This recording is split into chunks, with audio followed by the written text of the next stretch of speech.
Δηλητήρια του γηπέδου Καραϊσκάκη. Δύο λόγια για τη διαιτησία σας. Κύριοι διαιτητές, μιλάμε στο γήπεδο. Σας παρακαλώ. Είστε ευχαριστημένος? Κύριοι διαιτητές, μιλάνε μέσα στο γήπεδο. Είστε ευχαριστημένος από τη διαιτησία? Ευχαριστούμε πολύ. Ευχαριστούμε. Σωστός. Ο Αβραμίδης έκανε αυτό που έπρεπε. Έτσι. Και ο Σπάθας έκανε αυτό που έπρεπε να κάνει. Τον ρώτησε. Πρόεδρε, μιλάνε. Τον έτσι, ρώτησε για αυτό το πράγμα. Καλά, όμως, μέσα στο έτσι όπως το λένε, πώς το είπαμε, λέω, επιτέλους μίλησε ένας διαιτητής, παιδί μου. Αλλά δεν. Πώς το είπες? Θα περιμένω. Δυστυχώς θα περιμένω πολύ καιρό για να μιλήσουν οι διαιτητές επιτέλους. Αγορεύονται διαιτητές. Κρίμα. Πρόεδρε, πάμε αμέσως στις επόμενες φάσεις του ντέρμπι. Ναι, είχα πει την περασμένη εβδομάδα και να το πω και σήμερα ότι είχα πει ότι ο διαιτητής αυτός αξίζει για κάτι παραπάνω. Συμφωνώ και εγώ, είναι καλός διαιτητής. Λοιπόν, πράγματι είναι καλός διαιτητής. Λοιπόν, λάθη έκανε. καλά, δεν αλλά υπάρχει όλοι κάνουμε λάθη. Όμως γενικά ήταν επιτυχημένη. Πάμε να δούμε. Να ξεκινήσουμε λοιπόν. Εδώ μία επίθεση του Ολυμπιακού, η οποία σταματάει με υπόδειξη το βοηθό για offside. Πράγματι βλέπουμε ότι ο ποδοσφαιριστής του Ολυμπιακού είναι σε θέση offside και ο βοηθός ενεργεί σωστά, σηκώντας τη σημαία του για να σταματήσει αυτή η επίθεση. Βλέπετε ότι η μπάλα τώρα φεύγει και ο ποδοσφαιριστής του Ολυμπιακού είναι πιο πίσω από τον τελευταίο αμυνόμενο.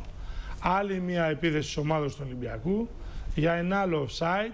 Πράγματι και εδώ υπάρχει offside, ο βοηθός δίνει το offside, σταματάει η επίθεση του Ολυμπιακού αυτή. Βλέπουμε λοιπόν τώρα φεύγει η μπάλα και ο ποδοσφαιριστής του Ολυμπιακού είναι πίσω από τον τελευταίο αμυνόμενο. Επίθεση της ομάδας του Παναθηναϊκού από την άλλη πλευρά. Υπόδειξα το βοηθό για offside. Θα δούμε εδώ ότι ο ποδοσφαιριστής του Παναθηναϊκού φεύγει από κανονική θέση, offside δεν υπάρχει, είναι λάθος η υπόδειξη του βοηθού για τη φάση αυτή. Βλέπουμε ότι καλύπτεται από τους ποδοσφαιριστές του Ολυμπιακού. Άλλη μια επίθεση ομάδας του Ολυμπιακού, ένα offside το οποίο δίνεται, πράγματι και εδώ είναι offside, σωστή υπόδειξη του βοηθού και εδώ offside δεν υπάρχει, και εδώ offside υπάρχει και ο βοηθός ενεργεί σωστά. Βλέπουμε τώρα φεύγει μπάλα και ο ποδοσφαιριστής του Ολυμπιακού πιο πίσω από τον τελευταίο αμυνόμενο. Επίθεση της ομάδας του Ολυμπιακού για ένα φάουλ που ο ποδοσφαιριστής του παίρνει την μπάλα με το χέρι, ο διαιτής δίνει παράβαση, φάουλ και κίτρινη κάρτα για την προσπάθεια αυτή που κάνει να πάρει την μπάλα με το χέρι. Εδώ ο ποδοσφαιριστής του Παναθηναϊκού κάνει ένα μαρκάρισμα το οποίο, όπως είπατε και προηγουμένως, είναι για κίτρινη κάρτα. Πράγματι είναι κίτρινη κάρτα, γιατί την ώρα πάει να φύγει ο ποδοσφαιριστής του Ολυμπιακού, τον ανατρέπει, του βρίσκει το πόδι, σταματάει μια επίθεση υποσχόμενη και η κίτρινη κάρτα από την πλευρά του διαιτητή ήταν πολύ σωστή. Και εδώ πηγαίνουμε για τη δεύτερη κίτρινη κάρτα. Θα δούμε εδώ, είναι μια δύσκολη φάση για τον διαιτητή, γιατί στην ουσία φαίνεται ότι ο ποδοσφαιριστής του Παναθηναϊκού πηγαίνει για να βρει τον αντίπαλό του. Θα δούμε όμως ότι εδώ δεν υπάρχει καμία επαφή. Εδώ οποιοσδήποτε διαιτητής μπορεί να μπερδευτεί, γιατί βλέπετε ο διαιτητής από την πίσω πλευρά, η προβολή γίνεται μπρος. Εδώ όμως βλέπουμε ότι δεν βρίσκει τον αντίπαλό του και η κίτρινη κάρτα αυτή, η οποία ήταν και δεύτερη κίτρινη κόκκινη, ήταν λάθος. Εδώ επίθεση της ομάδας του Ολυμπιακού για ένα άλλο offside για τον ποδοσφαιριστή του Ολυμπιακού στην επίθεση της ομάδας του. Εδώ βλέπουμε φεύγει μπάλα, είναι offside, σωστή υπόδειξη του βοηθού στην επίθεση αυτή της ομάδας του Ολυμπιακού. Πιο πίσω από το τελευταίο αμυνόμενο και υπόδειξη σωστή από το βοηθό. Εδώ το πέναλτι το οποίο ακούσαμε και τον ποδοσφαιριστή του Ολυμπιακού που είπε προηγουμένως ότι έγινε. Εδώ λοιπόν βλέπουμε ότι ο ποδοσφαιριστής του Παναθηναϊκού κάνει προβολή, δεν βρίσκει την μπάλα γεμάτη, τη βρίσκει όμως, αλλάζει κατεύθυνση της μπάλας και ο διαιτητής καλά κάνει και συνεχίζει το παιχνίδι, γιατί εδώ παράβαση δεν υπάρχει. Βλέπετε ότι βρίσκει την μπάλα λίγο μεν, δεν έχει σημασία. Η μπάλα αλλάζει κατεύθυνση, έρχεται προς τα δεξιά και δεν έγινε τίποτα.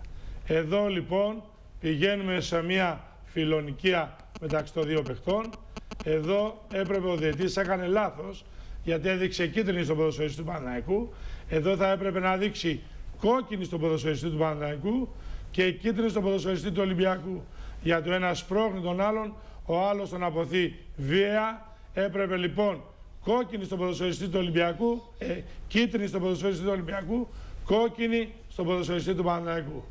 Εδώ ο διαιτητής έβγαλε κίτρινη μόνο στον ποδοσφαιριστή του Παναθηναϊκού. Βλέπετε εδώ ότι η απόδειξη είναι βία και ο κανονισμός λέει ότι εδώ πρέπει να υπάρχει κόκκινη κάρτα. Εδώ είναι η τελευταία φάση του αγώνα αυτή που έγινε ζήτηση προηγουμένως, που ο βοηθός κάνει λάθος και δίνει, εδώ βλέπουμε ότι υπάρχει παράβαση για πέναλτι, αλλά δεν υπάρχει η φάση αυτή. Δεν υπάρχει φάση. Γιατί ακριβώς εδώ σταματάει η επίδεση και ο ποδοσφαιριστής του Παναθηναϊκού καλύπτεται και offside δεν υπάρχει στην επίδεση αυτή της ομάδας του. Βλέπουμε ότι καλύπτεται από αυτόν που είναι μπροστά του και έκανε λάθος υπόδειξη ο βοηθός. Έχω μια διαφωνία μαζί σας στο θέμα της δεύτερης κίτρινης του Σαριέγγι, διότι ναι μεν εάν δεν υπήρξε επαφή, αλλά βλέπουμε δεν πάει να παίξει μπάλα καθόλου ο Σαριέγγι. Δηλαδή δεν πάει να κινηθεί προς την μπάλα. Σε αντίθεση με την πρώτη κίτρινη που, αν θέλετε, τον αδικεί η φάση, γιατί εκεί σημαδεύει την μπάλα, δεν προλαβαίνει διότι έρχεται ο άλλος παίκτης γρήγορα, αλλά εκεί δεν πάει να παίξει μπάλα. Αυτή είναι η διαφορά, ότι στην πρώτη φάση βρίσκει τον αντίπαλο, ενώ στη δεύτερη φάση δεν βρίσκει τον αντίπαλο.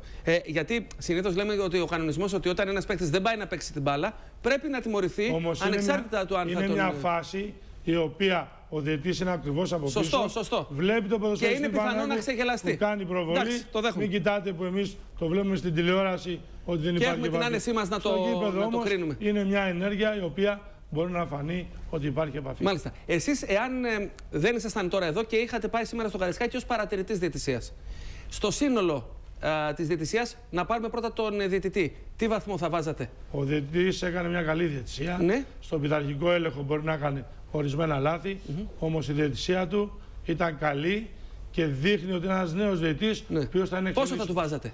Να μην πω εγώ βαθμολογίες, δεν είναι σωστό πράγμα. Ναι.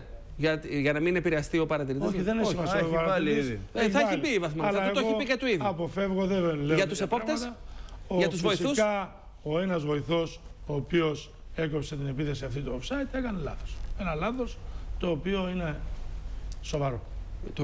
Ωραία. Λοιπόν, Πρόεδρε, μένετε κοντά μας. Μετά από κάθε παιχνίδι θα μας δίνετε τις αμφισβητούμενες φάσεις.